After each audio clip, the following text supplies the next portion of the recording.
Hey guys, আসসালামু আলাইকুম। তারপর বলো কেমন আছো তোমরা? তোমাদের মাঝে নিউ একটা গল্প নিয়ে এসে পড়ছি, তো শুরু করা যাক। ছেঁড়া শাড়ি পরে এত বড় অনুষ্ঠানে আসতে লজ্জা করলো না তোর?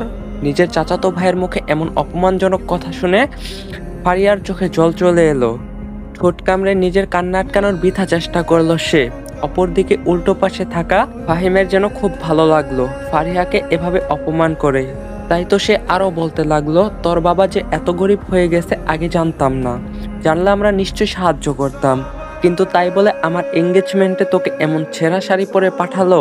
আমাদের বললে তো আমরা আরো অনেক সুন্দর শাড়ি পাঠিয়ে দিতাম, তাও আমাদের এভাবে অসম্মানিত হতে হতো না। ফারিয়া ধরে আসা গলায় বলল, আমার শাড়িটা ঠিকই ছিল, হয়তো কোনোভাবে থাক, আর শাক দিয়ে মাছ ঢাকতে হবে না। এমন সময় ফাহিমের ছোট বোন দিশা একটা শাড়ি নিয়ে এলো।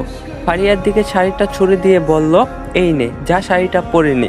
এমনিতেই আমাদের যথেষ্ট অপমানিত হতে হয়েছে তোর জন্য, আমরা আর অপমান চাই না। এই শাড়িটা পরে আমাদের ধন্য কর। ফারিয়া অপমানে একদম মিলিয়ে যেতে লাগলো। আগে যদি জানতো শহরের নিজের চাচার বাড়িতে এসে এভাবে অপমানিত হতে হবে, তাহলে কখনোই আসতো না সে।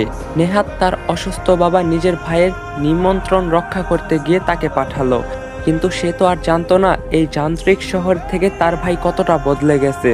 আজ তার এই অপমানে তার চাচি যে কিছু বলবে না সে জানে, কারণ তিনি এমনিতেই তাদের পরিবারের কাউকে পছন্দ করে না। কিন্তু তার চাচা যে এভাবেই নিশ্চুপ থাকবেন সেটা ভাবেনি।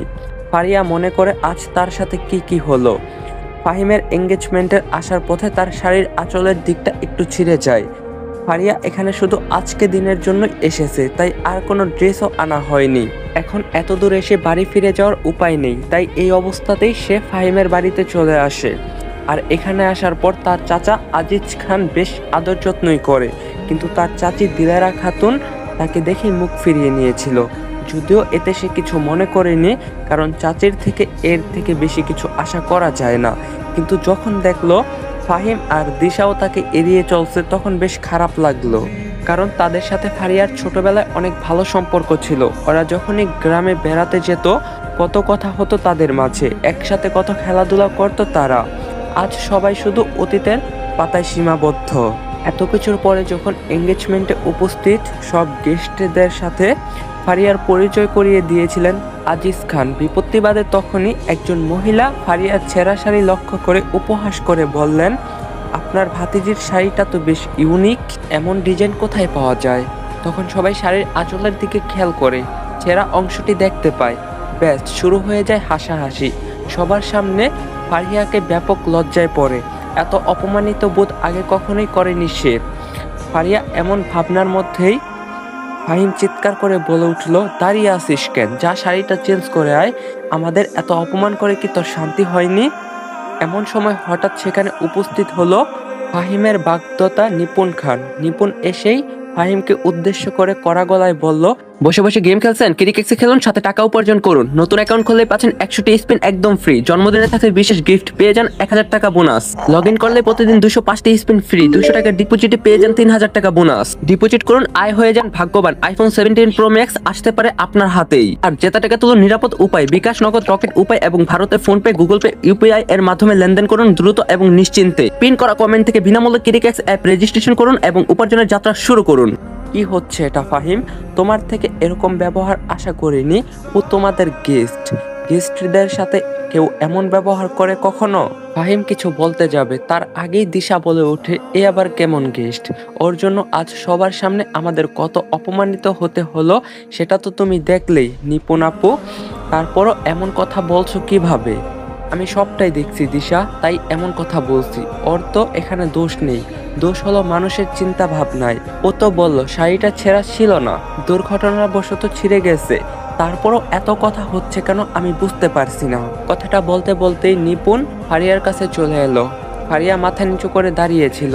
নিপুণ এসে তার মাথাটা আলতো করে তুলে ধরে বলল, মাথা নিচু করে থাকার মতো কাজ তুমি করোনি ফারিয়া, তাই এভাবে একদম মাথা নিচু করে থাকবে না। সবসময় চুপ থাকা কোনো সমাধান নয়, মাঝে মধ্যে একটু প্রতিবাদ করতেও জানতে হয় নিজের সম্মানের জন্য, কিন্তু লড়াইটা নিজেকেই করতে হবে। ফারিয়া তাকালো নিপুণের দিকে। নিজের নামের মতোই নিপুণ মেয়েটা। দেখতেও অসম্ভব সুন্দরী, দবদবে ফর্সা গায়ের রং, টানা টানা চোখ, মুখে লেগে থাকা সুশ্রী হাসি, সব মিলিয়ে সৌন্দর্য যেন উতলে পড়ছে। ফারিয়া শুনছিল ফাহিমের বউ নাকি একজন উকিল, বেশ স্পষ্টভাষী। চাচা অনেক প্রশংসাও করত এই মেয়েটার।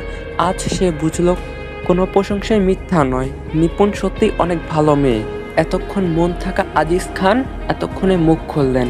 নিপুণের উদ্দেশ্যে তিনি বললেন, নিপুণ মা, ফাহিম তোমরা নিচে যাও, একটু পর তোমাদের এঙ্গেজমেন্ট, আমি এদিকটা সামলে নিচ্ছি।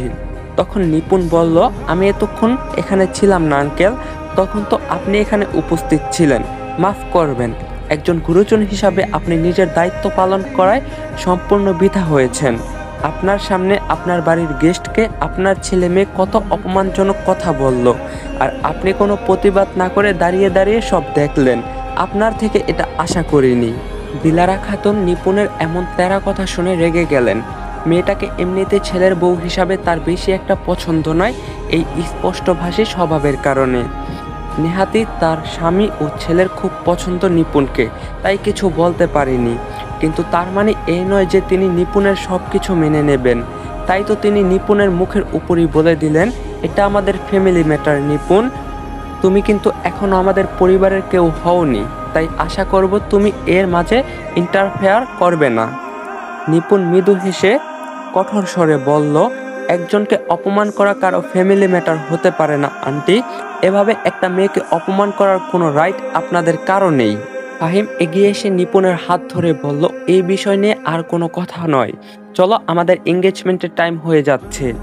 তখন নিপুণ বলল, কোনো এঙ্গেজমেন্ট হবে না। নিপুণের স্পষ্ট জবাব। বাড়ির সকলে তার কথায় প্রচণ্ড অবাক হলো। আজিজ খান উত্তেজিত হয়ে বললেন, এসব তুমি কি বলছো নিপুণ, এঙ্গেজমেন্ট হবে না মানে? ঠিকই বলছি, যতক্ষণ পর্যন্ত না ফাহিম ফারিয়ার কাছে ওর করা ব্যবহারের জন্য ক্ষমা চাইবে, ততক্ষণ পর্যন্ত কোনো এঙ্গেজমেন্ট হবে না। ফাহিম রাগী গলায় বলে ওঠে, ক্ষমা, তাও আবার এই মেয়েটার কাছে? No never. ঠিক আছে, তাহলে আমি চলে যাচ্ছি। বলে যেই না নিপু চলে যেতে নেবে, ঠিক সেই সময় একদম ফাহিম বলে উঠল, থামো, আমি ওর কাছে ক্ষমা চাইতাছি, রাজি, তুমি প্লিজ যেও না। নিপুণ থেমে যায়। ফাহিম পকেটে হাত গুজে ফারিয়ার সামনে এসে দাঁড়ায়, বেশ ধারাসারা ভাবে বলে, সরি। ফারিয়া কিছু বলে না। দিলারা খাতুন বেশ রেগে যান। এই দৃশ্য দেখে নিজের পাশে দাঁড়িয়ে থাকা দিশার উদ্দেশ্যে বললেন, এই মেয়েটা কি দিয়ে বশ করলো আমার ছেলেটাকে? আমার যে ছেলেটা এতটা অ্যাটিটিউড নিয়ে চলে, সে কিনা এই মেয়ের এক কথাই সরি বলে দিল? আমার তো বিশ্বাসই হচ্ছে না। দিশা ভাবলেশীন ভাবে বলে, এজন্যই তো লোক বলে ভালোবাসা অন্ধ। ফারিয়া ফাহিমের বাসার মধ্যে এক কোণায় দাঁড়িয়েছিল। তখন এত বাজেভাবে অপমানিত হবার পর সে নিজেকে একদম গুটিয়ে নিয়েছে। এখন সে অপেক্ষা আছে যত দ্রুত সম্ভব এখান থেকে বেরিয়ে যাবার জন্য।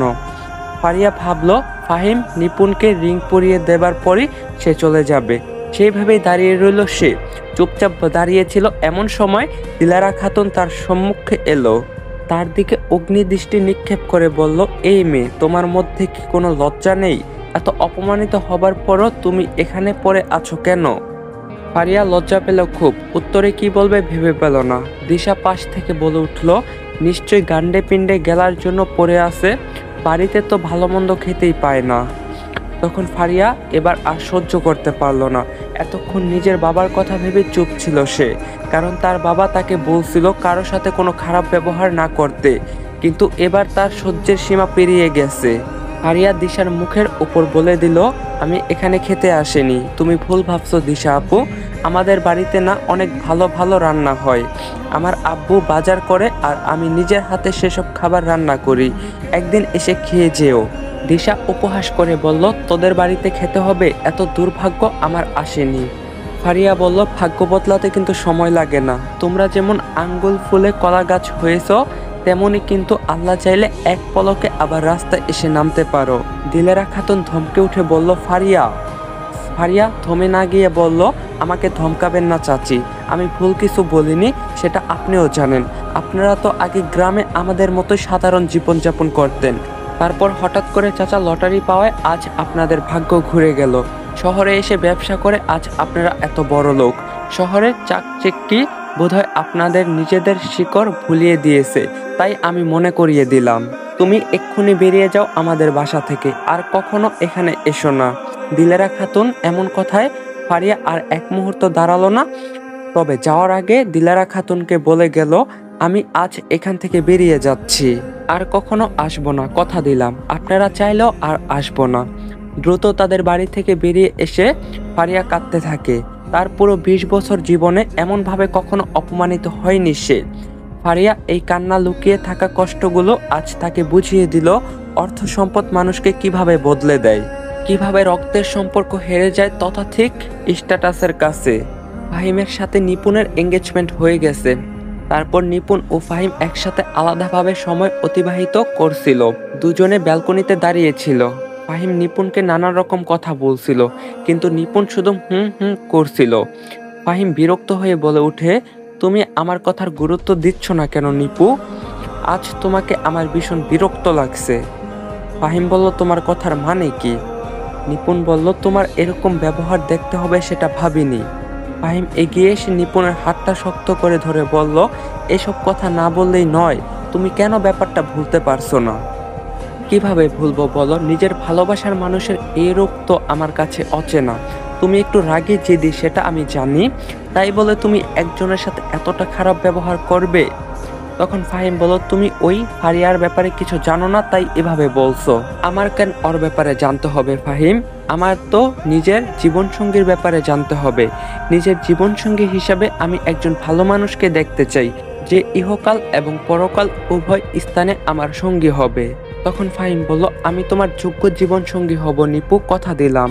আমি জানি আমার মধ্যে কিছু ভুল ত্রুটি আছে, কিন্তু তুমি তো আছো আমাকে ঠিক পথে দেখানোর জন্য। কি বলো তুমি? আমাকে নিজের মতো করে গড়ে তুলতে পারবে না? নিপুণের গোমরা মুখ এতক্ষণে হাসি দেখা মেলে। সে ফাহিমের চুলে হাত বুলিয়ে দিয়ে বলল, কেউ কাউকে গড়ে তুলতে পারে না ফাহিম। কোনো মানুষই পারফেক্ট নয়। মানুষের মধ্যে কিছু দোষ থাকবে, এটা স্বাভাবিক। তবে আমাদের উচিত যথাসম্ভব ভালো মানুষ হওয়ার চেষ্টা করা। আমি যেহেতু তোমার জীবনসঙ্গী হতে চলছি, তাই অবশ্যই আমি তোমার পথ প্রদর্শক হব, তোমাকে জীবনের সঠিক পথ দেখাবো। তবে সেই পথে কিন্তু তোমার নিজেকেই চলতে হবে। তখন ফাহিম বলল, আমি চেষ্টা করব। সন্ধ্যা নামার একটু আগে ফারিয়া এসে পৌঁছায় তাদের গ্রামে, রাজশাহী শহরের বাগা উপজেলায় ছোট্ট একটি গ্রামে কুসুমপুর। সেখানেই ফারিয়ার পৈতৃক আবাস। ফাহিমরা অবশ্য এখন রাজশাহী শহরের স্থায়ী হয়েছে, যেখানে ফাহিমের বাবা আজিজ চৌধুরীর বড় একটি শপিং মল রয়েছে, যার জন্য আজ তারা এত ধনী হতে পেরেছে। অন্যদিকে ফারিয়ার বাবা আহমেদ আব্বাস খান শিকরের টান গ্রামেই রয়ে গেছেন। গ্রামে কৃষিকাজ করেন। এছাড়া তাদের একটি গরুর খামার আছে। সেখান থেকে যা রোজগার হয় তাতে তাদের বাবা মেয়ের ভালোই চলে যায়। ফারিয়ার মা বছর দুয়েক আগে হঠাৎ করে স্ট্রোক করে মারা যান। তারপর থেকে নিজের বাবার সাথে একাই থাকে ফারিয়া। ফারিয়া যখন বাড়িতে গিয়ে পৌঁছালো, তখন ঘড়ির কাঁটায় প্রায় 7টা বাজে। ফারিয়া বাড়িতে ঢোকা মাত্রই দেখতে পায় তার বাবা আব্বাস খান চেয়ারে বসে টিভিতে নিউজ দেখছে। ফারিয়া পেছন থেকে নিজের বাবাকে জড়িয়ে ধরে। আব্বাস খান মৃদু হেসে বললেন, তুই এসেছিস মা? আমি তো ভাবলাম তোর চাচা আজ তোকে আসতেই দেবেন না। ফারিয়ার মুখে হঠাৎ আধার নেমে এলো। আব্বাস খান একদম মাটির মানুষ। তিনি এতটা সহজ সরল যে তার যেই ভাই বছরে একবার তাদের খোঁজ নেয় না, তার কাছ থেকে বেশি কিছু আশা করে ফেলছে। ফারিয়া এখন আর বুঝতে বাকি নেই, নেহাত দায়িত্বের খাতিরে তাদের এঙ্গেজমেন্টে দাওয়াত দিয়েছিল ওরা। ফারিয়া যখন প্রতি উত্তরে কিছু বলল না, তখন আব্বাস খান পিছনে ফিরে নিজের মেয়ের দিকে তাকালেন। ফারিয়ার মলিন মুখের দিকে তাকিয়ে বললেন, কিরে, তোর মুখ এমন শুকনা লাগছে কেন? কিছু খাসনি নাকি? ফারিয়া ইচ্ছা করলো তার বাবাকে জড়িয়ে ধরে কাঁদতে, বাবার বুকে লুটিয়ে পড়ে সব কথা তাকে জানাতে, কিন্তু ফারিয়া নিজের সেই ইচ্ছাকে দমিয়ে রাখলো। এমনিতেই আব্বাস খান একজন হার্টের পেশেন্ট। একবার হার্ট অ্যাটাক হয়েছে ওনার। ডাক্তার ওনাকে কোনো স্ট্রেক্ট নিতে মানা করছে। ফারিয়াকে সতর্ক করে দিয়েছেন যেন উনি এমন কোনো কথা জানতে না পারেন যা ওনাকে আঘাত দেবে। তাই ফারিয়া নিজের বাবার কাছ থেকে লুকিয়ে গেল সমস্ত কথা। মুখে মেকি হাসি ফুটিয়ে বলল, খাবো না কেন? খেয়েছি তো, অনেক কিছু খেয়েছি। এত খেয়েছি আমার পেটে তো আর জায়গাই নেই। চাচি নিজে দায়িত্ব নিয়ে আমাকে খাইয়েছেন। আচ্ছা, আমি অনেক ক্লান্ত, তুমি থাকো, আমি নিজের ঘরে যাচ্ছি। কাল আবার সকাল সকাল ভার্সিটিতে যেতে হবে। আব্বাস খান ভাবুক স্বরে বললেন, ভার্সিটিতে বলতে মনে পড়লো, আর কতদিন এখান থেকে শহরে যাতায়াত করবি বলতো? সামনে নাকি তোর এক্সাম। তোকে না বলছিলাম তোর চাচার সাথে কথা বলতে, যে পরীক্ষার কয়দিন যদি ওখানে থেকে। তখন ফারিয়া বলল, তার কোনো দরকার নেই আব্বু, শুধু শুধু ওনাদের বিব্রত করতে যাব কেন, আমি বরং হোস্টেলেই উঠবো। একজনের সাথে আমার কথা হয়ে আছে, ও বলছে আমাকে হোস্টেলে একটা রুম ম্যানেজ করে দিবে। আচ্ছা, যা ভালো ভাবিস কর, এখন যা বিশ্রাম নে। ফারিয়া আর কথা না বাড়িয়ে ওয়াশরুমে গিয়ে পরিষ্কার হয়ে নিল, তারপর ঘরে গিয়ে শুয়ে পড়ল বিছানায়। ঘুম এলো না তার চোখে, অপমানের কথা ভেবে শুধু অশ্রু এলো তার চোখে। গাইস, তো নতুন গল্পের পার্ট 1 আপনাদের কাছে কেমন লাগছে অবশ্যই কমেন্টে জানাবেন, আর ভিডিওটা যদি ভালো লাগে বেশি বেশি শেয়ার এন্ড চ্যানেলে নতুন না থাকলে সাবস্ক্রাইব করে দিবেন, ভিডিওতে একটা লাইক দিবেন। তো দেখা হবে পার্ট 2 তে। সবাই ভালো থাকেন, সুস্থ থাকেন, আল্লাহ হাফেজ।